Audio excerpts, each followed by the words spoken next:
Bonjour, aujourd'hui on arrive à la fin de notre petit exemple pratique sur l'utilisation de Backbone.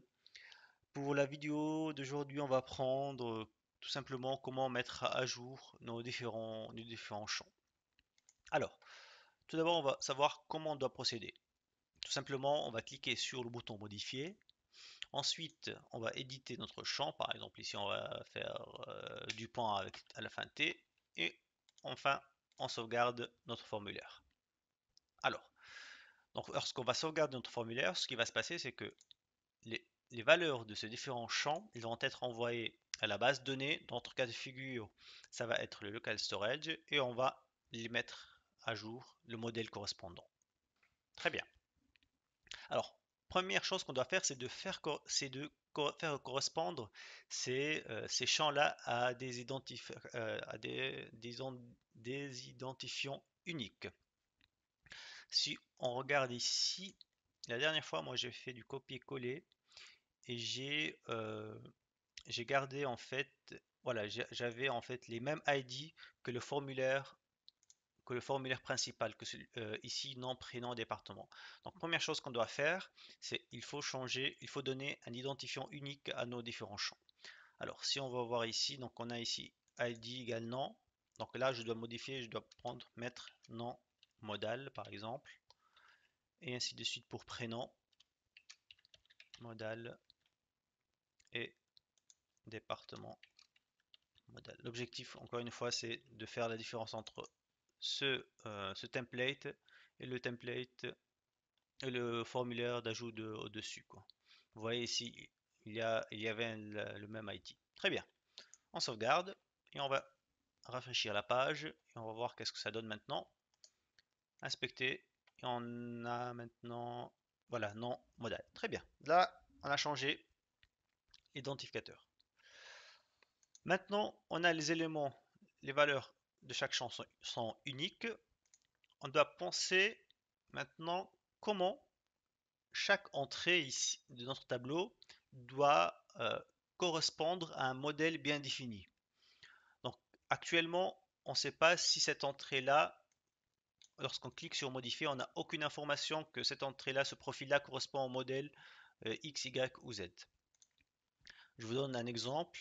euh, Comment faire la différence entre ces deux entrées-là, May James Mécanique et May James Mécanique. Ce sont deux entrées différentes, mais on ne sait pas à quel modèle ils appartiennent. La réponse est simple, c'est par rapport à leur ID. Si on va voir ici dans l'inspecteur, on va aller dans Local Storage et on va voir que, bien évidemment, chaque entrée, elle a sa propre identificateur unique. Donc on a ID, et ici, May James, il a son propre ID différent. Très bien. Donc, pour mettre à jour le modèle, on a besoin de cet identifiant unique pour mettre à jour le modèle. Cette valeur-là, on doit la prendre pour identifier notre modèle. C'est pour cette raison, on va ajouter un nouveau champ. Là, et on va afficher notre ID. Alors, si on va voir dans Local Storage, cet ID là, il a comme valeur, vous allez voir, il a comme valeur ID. Donc, on va mettre ici ID, tout simplement, et on va lui donner comme valeur identificateur ID employee. Et là, on va mettre ID. Et maintenant, si on va rafraîchir la page, on clique et on a ici l'ID de notre employé. Maintenant, tout simplement, la prochaine fois, si on va éditer la valeur de l'employé, on prend son ID et on va aller à son modèle à lui et mettre à jour le modèle correspondant. Bien, excellent. Maintenant, on passe à la fonction qui va faire ce travail-là. On a dit tout à l'heure, lorsqu'on va cliquer sur le bouton modifier, on rappelle que le bouton modifier correspond à un identifiant unique, c'est Save Edit Model. On l'a déjà fait la dernière fois. Donc ici dans Modal, dans l'event, on va dire que lorsqu'on clique sur le bouton Save Edit Modal, on va aller à la fonction Save Edit, Save Edit, oups, Edit Employee. Excellent. Bien. Alors, qu'est-ce qu'elle fait cette fonction? Cette fonction va faire quelque chose de très simple. C'est juste prendre les valeurs et mettre à jour le modèle correspondant. Comment on va faire? Donc là, on va appeler var employee, notre employé. Cet employé-là, on veut prendre ses informations. Alors, on va prendre employee list. Donc ici, la collection, point get. Et on va prendre la valeur de l'identifiant. Donc ici, c'est ID employee.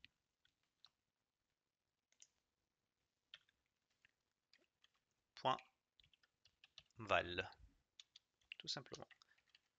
Donc là, on va faire un petit console log pour voir qu'est-ce que ça donne. Console.log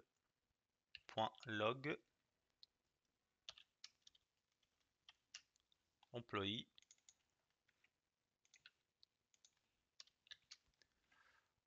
Alors, est-ce que on a dit que maintenant console, ok, on va cliquer sur le bouton modifier. Et ensuite, maintenant, si je vais faire sur sauvegarder, est-ce que j'ai, oups, il y a une erreur. Alors, ligne 165. Ligne 165, qu'est-ce que j'ai fait comme erreur? Oui, j'ai oublié la virgule.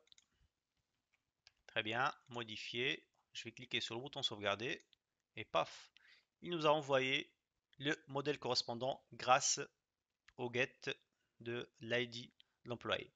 Maintenant, c'est simple, on va prendre la valeur, ça aussi on l'a déjà vu, on va prendre ce modèle-là, employee, point, save, et on va tout simplement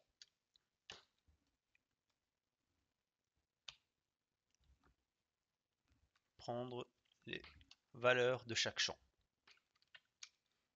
Donc ici on a nom, modal, point, val, virgule, prénom, deux points, de la prénom, modal, point, val, et enfin département, deux points, $, et département modal et valeur.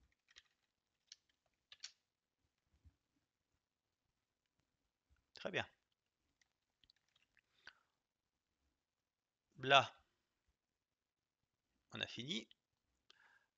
On va rafraîchir la page, on va voir ce que ça va donner. Très bien. On va cliquer sur modifier. Cette fois-ci, on va faire dépend, pardon. On va mettre avec T, en sauvegarde.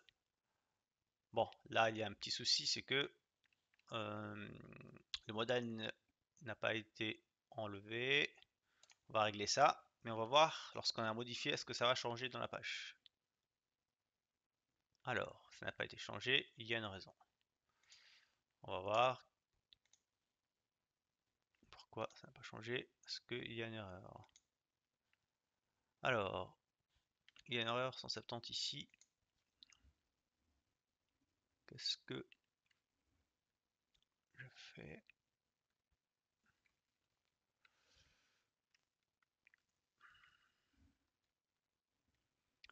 Alors, save, nom, prénom.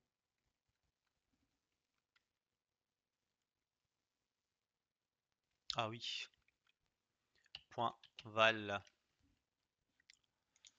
C'est juste modifier. Encore Dupont, T, sauvegarder. Il y a une erreur dans le formulaire, voici la liste des erreurs, prénom et département. D'accord, ça veut dire que j'ai pas bien rempli le prénom et le département. Qu'est-ce que j'ai pas bien rempli? Prénom modal. Est-ce que prénom est faux?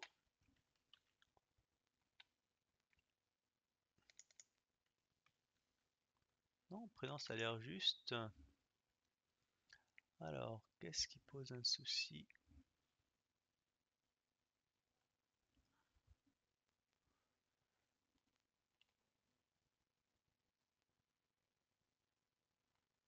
Hmm. Val ici, prénom.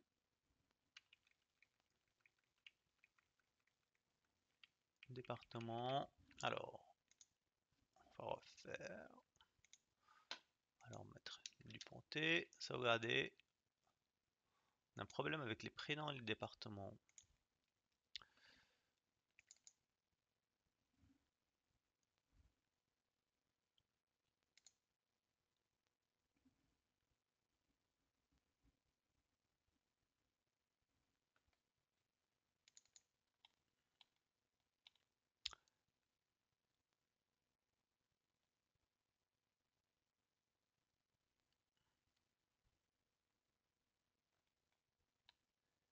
J'ai l'impression qu'il y a... Ah oui,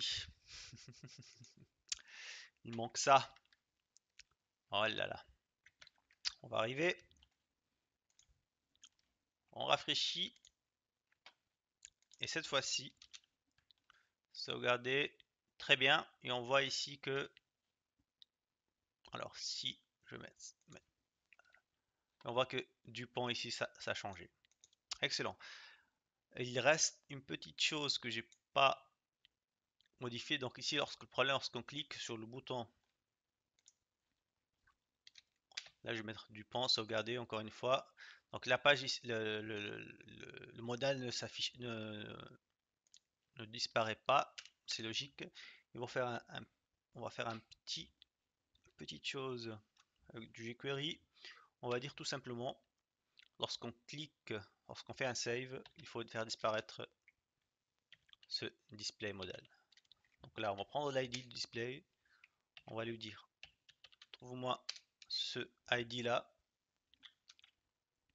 Donc c'est ce qu'on a fait déjà la dernière fois en fait, hein, c'est la même chose. La dernière fois, je pense, je ne me rappelle pas si on a fait ça ou non. Bref, on va faire donc chercher display modal, chercher ce formulaire-là, et ensuite find le premier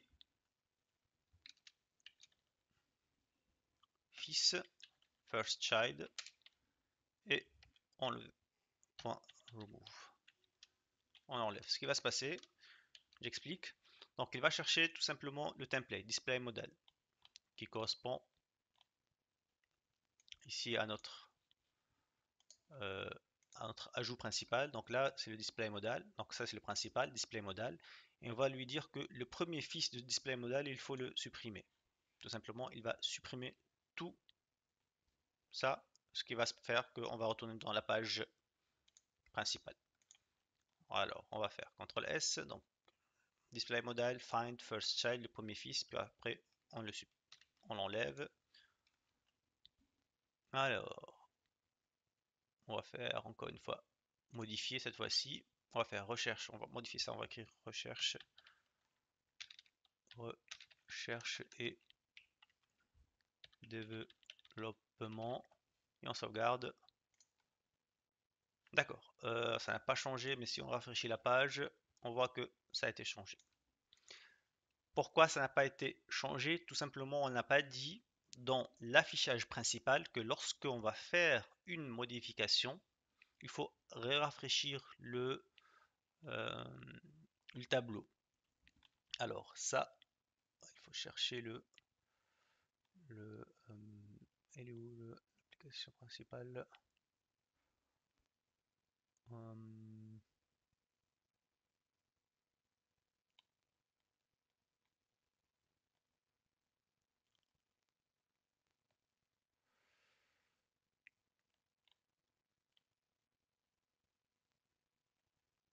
alors,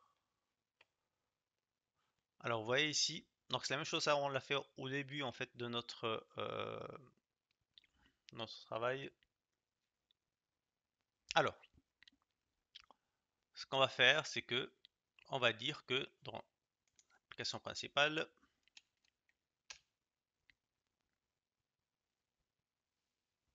ou plutôt pas dans l'application principale, là, je me suis trompé, plutôt ça concerne la vue elle-même, la vue d'un employé. Euh, Ici, lorsque donc on va utiliser un initialize et tout simplement on va dire que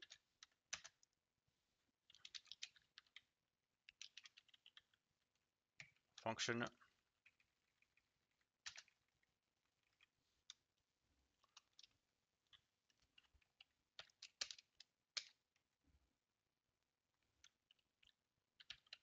this model, lorsqu'un modèle on change, lorsqu'il a été modifié, on va tout simplement réafficher.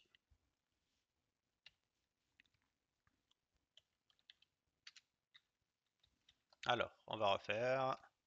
Oups, une erreur. Console. Il manque quelque chose, oui. Là. Très bien. On va faire modifier encore une fois. Recherche et développement. Cette fois-ci, on va remettre recherche aider. Sauvegarder. Et là, on voit que la modification a été effectuée tout de suite. Très bien. Qu'est-ce qu'il reste à améliorer? Vous pouvez, si vous voulez, ici l'ID, vous pouvez l'enlever, hein. On n'est pas obligé de garder l'ID dans le formulaire. C'est pas très joli à voir. Donc, ce qu'on va faire, c'est qu'on va revenir ici, mettre quelque chose de plus propre. Voilà, on a le style et on va dire display none. Quand on réfléchit, et on a quelque chose de plus propre. Voilà, avec cette vidéo, on a fait, j'espère bien qu'on a fait le tour en fait avec Backbone, soit avec les différents tutos sur les différentes fonctionnalités du Backbone, ou avec cette petite exemple comment utiliser Backbone. Bien évidemment, on n'a pas encore vu, on n'a pas vraiment vu tout ce que Backbone peut faire, mais on a essayé d'explorer en fait les points les plus importants de Backbone. Euh, pour les prochaines étapes, pour vous surtout, si vous voulez encore aller plus loin, il faut maintenant savoir ou apprendre comment faire lier Backbone avec un backend, genre par exemple des sales avec des vraies bases de données.